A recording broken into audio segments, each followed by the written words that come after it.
And don't forget, I mean, put that on top of the fact that RDNA is pretty high seeded amongst the competitors here tonight. So I don't think he's like top 3 seed.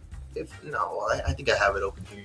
Yeah, he's not top 3 seed, but he's pretty far up. He'd be like 5th or 6th. Yeah, he's pretty far up there. So that's still a pretty good first match to establish him here in the bracket today. Yeah. All right, I think we're coming up on wave 2 of winners. They're looking like they're all ready. I think next up on stream is going to be Skarm and Jet, if I'm seeing the bracket correctly. Yeah, that looks to be what we have coming up here next in just a moment. We don't have a lot of entrants, so that means that the wait times aren't going to be very long in between matches. That's something important to note here. So this bracket's going to be flying, so stay seated. Stick around. It looks like they have about like 4, maybe 5 setups. So yeah, I think it's going to be a fast bracket. Yeah, for 16 people, these matches are going to fly, and so will the rest of this bracket. Yeah, and of course, speaking of the 16 people, there's also a bunch of other precautions that we're going to be taking to make sure that the pilot program is, as per our slogan, small batch, safe smash for a new era. If you wouldn't mind, Jem, would you mind just running through all the other precautions that we'll be taking to make sure that things run safely here? Oh, for sure, dude. We want to make sure that, at the end of the day, we're having fun, but still being safe. And in order to like guarantee that, besides just capping bracket at 16 entrants, we've got multiple monitors for each setup for those head-to-heads, so that we're making sure our players are staying 6 feet apart. Masks are being enforced, asking like, hey, don't breathe on him. He didn't want you breathing on him to begin with, so social distance. Everyone pre-registered and prepaid so that we didn't have to touch anything when we did make that happen. And temperature checks were performed at the door. Everyone should be good. We're confident that this is the first of many safe tournaments that SAK will be hopefully hosting. That's right. Keyword is many. This isn't going to be a one-time thing, because being that we are taking special precautions to make sure that things run safely and smoothly, we do plan to keep this as a reoccurring thing until, of course, it's no longer needed. On the bright side of things, I like to be a little bit optimistic whenever possible. I got pretty high hopes for this year. I think if things go well with the vaccine, we'll just be back to our normal locals. A little bit of an insider thing, though. Let's hear it. All right. The thing is that we might be considering keeping on the production side of things the exact same as what you're seeing right now. So what you're also getting is somewhat of a sneak peek into what production from the SAK side of things will likely be what will most likely be looking like going forward. We found that running things remotely keeps things to run smoothly. We don't have to transfer, all these big setups for when we have large venues rented out for the Ascension series, things like that there. So, what's the opposite of lightly? Put the opposite of lightly. This is the future for SAK, basically. Dude, this is so innovative. We were talking about it earlier, but something like this, an event where the production and commentators aren't present in the actual venue, that's never been explored before in the United States. Yeah. And the fact that the team at SAK was able to take that kind of challenge in stride and even still put on an amazing production like this is just a testament to how willing the Smash community is to make Smash live, dude. Yup. Right, hey, you know what? Our producer wanted to make sure to plug his thing. It is going to be done by FrameSeek Media, which is partnered with SAK very closely. So, of course, big shout out to FrameSync for helping this production. They're the first party customer for SAK, so couldn't have done without them. But yeah, I mean, the passion for the community. I mean, hey, you know what? We're built like Sega. We do what Nintendo don't, as in we love this game. All right, we love this game and its community, and we want to keep it growing. So we do what Nintendo don't, and we make these kinds of things possible for you guys at home. I wanted to come up with my own funny anecdote, but I can't think of one right now. he's like the holy scripture of jam jokes. I wasn't ready for the Sega joke. We're in it. Here we go. We got Jet versus, where's the Skarm? He's playing Roy? Jet versus, yeah, that's what, it took me a second. You know, the Beast plays Roy, so that's why I was like, wait a minute. The Beast looking kind of different since I last saw him. Nope, that's Skarm on Roy. Dude, Skarm has been to the mountains studying during the pandemic. He explored Mario. He explored Ken. He looked at, what's his name again? Roy! One of the anime swordsmen. He said, this is the answer. Ooh. Uh-oh. We got a little discrepancy. Jet and Skarm talking to each other right now. Is this a button check? Pause? No, they were fighting. Not to put you out, but I actually know Skarm somewhat, and I know that Roy is a character that he plays already. He has played him for a while, but to give you points where it's due, seeing him use Roy and Bracket, from what I've seen of him, is basically a rarity. So, kind of interesting to see that he's resorting to him first round. I mean, maybe he just feels that the Ike matchup would be best played with Roy. That's possible. That's definitely possible. All right, we got the fist bump. Both players sit down. All right, here we go. Let's try again. Game 1.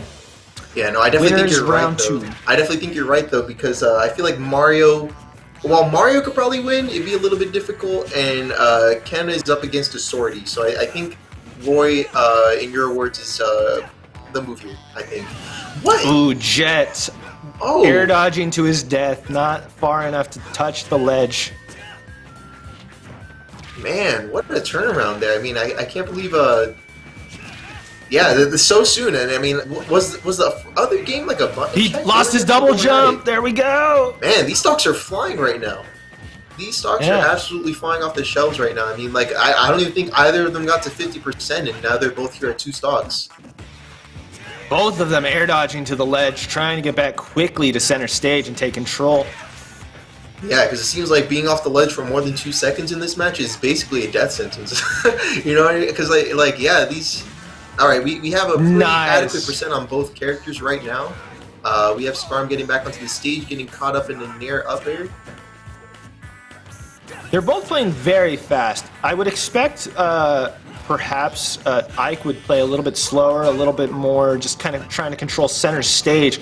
But Jet is not afraid to get in there with Roy and his quick frame data and just try to scrap a bit here. Yeah, Ike definitely being far slower than Roy, but Jet, like you said yourself, having no problem keeping up with Skarm right now and even taking a stock lead. All right, here we go. Tex chase situation, gets it, forward tilt. Good job reading that roll option. It's going to tie up the game even. They're both at 1 stock at the moment. And Skarm is throwing on all this damage. Jet's able to regain center stage control. That's right. But they're just flying everywhere. Yeah, Nair's going to be the key to success, like in any other matchup with Ike. I mean, it's a quintessential move for the character. It's basically Nair in anything. Except for, I think... I forget which option. I think it was Nair up air that they somewhat nerfed in a couple of patches ago. Yeah, but I mean, that's definitely not to say that it still can't combo into several other aerials. Just like that, Nair in the back air is going to secure the first game. You want to know? I saw him air dodge near the blast zone, and the way air dodges pull back before they pull forward is what killed Skarm there. Yep, that's what's going to take that. So, hey, you know what? Good stuff on Jet for being able to secure the first game here. I've actually, you know, they're just like small little gatherings, like 3-4 people, but I've been to Jet's house a couple of times in the past month, just like, you know, to play some friendlies like the old times. He has a brother who goes by Halo, and I know that those two are always just grinding out the game, grinding out matchups, practicing doubles, all this and all that. And I think it's really cool that for the first time in several months, I'm seeing a lot of that hard work paying off from what I'm seeing. Well, and you know what's interesting? Skarm knows that Halo plays Chrom, so why would you pull out Roy against Jet? Yeah, two very similar characters despite their differences. But I mean, to be honest, I think you had it right the first time when you said that between the 3 characters that Skarm plays, he has a very competent Roy that I think is best suited for this matchup. I mean, did lose the first game, but as we saw there, it wasn't by too much.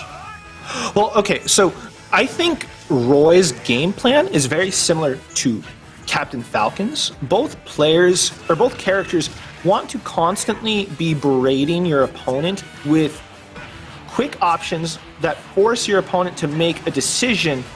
And if you have the patience, so it's a lot of quick hits followed by a patient wait for a poor decision to be made and punish that hard. That's Roy and Falcon, in my opinion. I definitely get you. Like they strike that fine balance between rush down and bait and punish.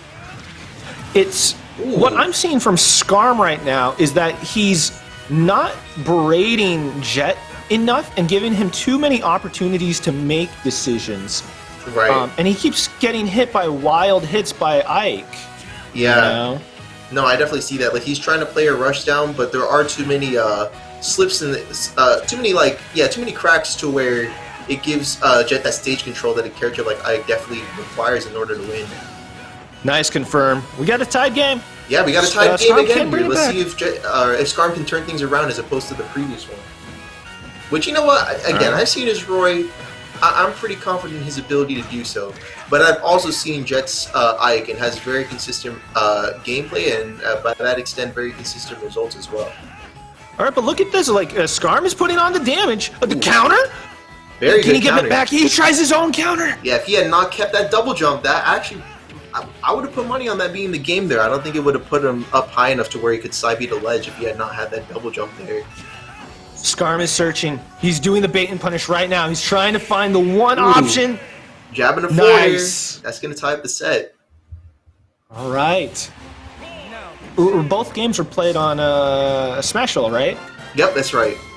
Yeah, a very good game so far. We might even gentlemen's back over to the same stage. We're going to see that Jer. More than one variant of the Jer. It's the sacred technique. Jab into fair is a lot easier to pull off than jab into back air. I saw him try going for that earlier, but he missed it. Yeah, which is most likely, like, in a last stock situation where you're down a game, you want to go for the safest option, especially if it's going to be pretty consistent at taking stocks like you saw there. You know what? It looks like Jet did not want to stay there, instead opting to take our last game here to Battlefield. Mm-hmm. Yeah, this is if I'm not mistaken, I'm pretty sure this is Ike's best stage. I really liked that extension by Jet. Did you see that? I did catch Instead that. of doing...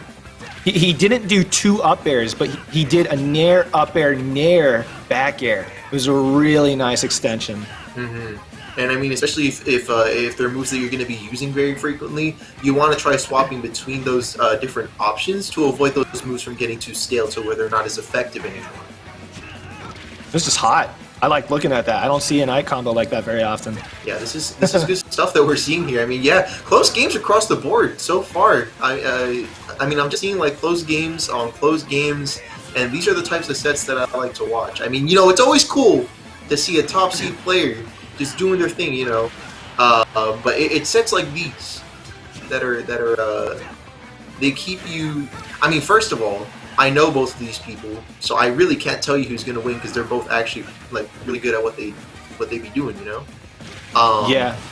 But I mean, yeah, we're seeing Jet good stuff on both ends. Ooh, coming out of it swinging. It looks like unfortunately Jet has died in the venue. That is sad, but that's okay. That's all right. No, we'll get that camera. Yeah. Dang, I don't know why nice that's so great. Counter. So Jet has been Thanos. It's out of there, man. You got the CPU, and you know how like when you're playing online and like your opponent rage quits and they just get like taken by a CPU squad.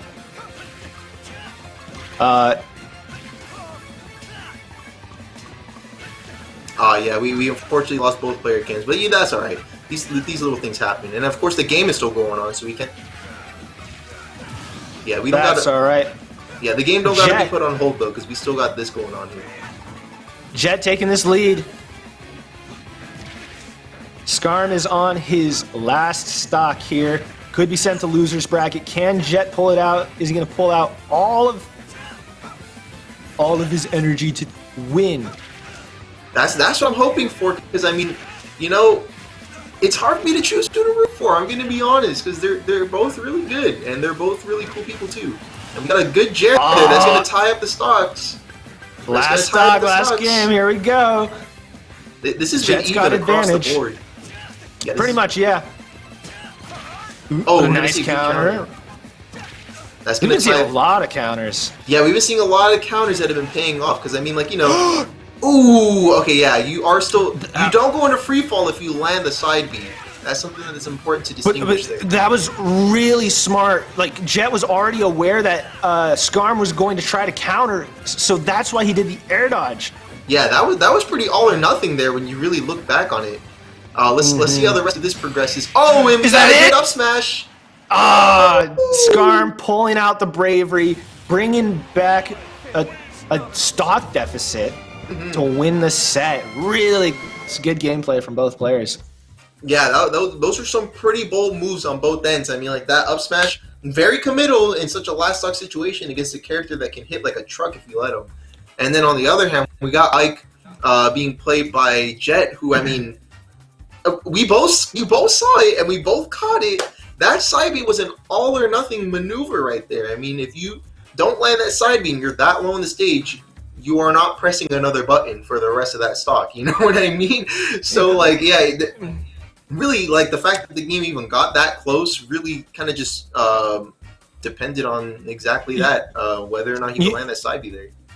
You want to know? I actually made an observation. Skarm did not use up smash very much throughout the majority of the set, but I saw one instance before the end of the game where he tried getting it and he missed. But Ike, a lot of his neutral is just doing short hop nair, you know? And so Skarm not punishing that for the majority of the set, letting Jet develop that habit.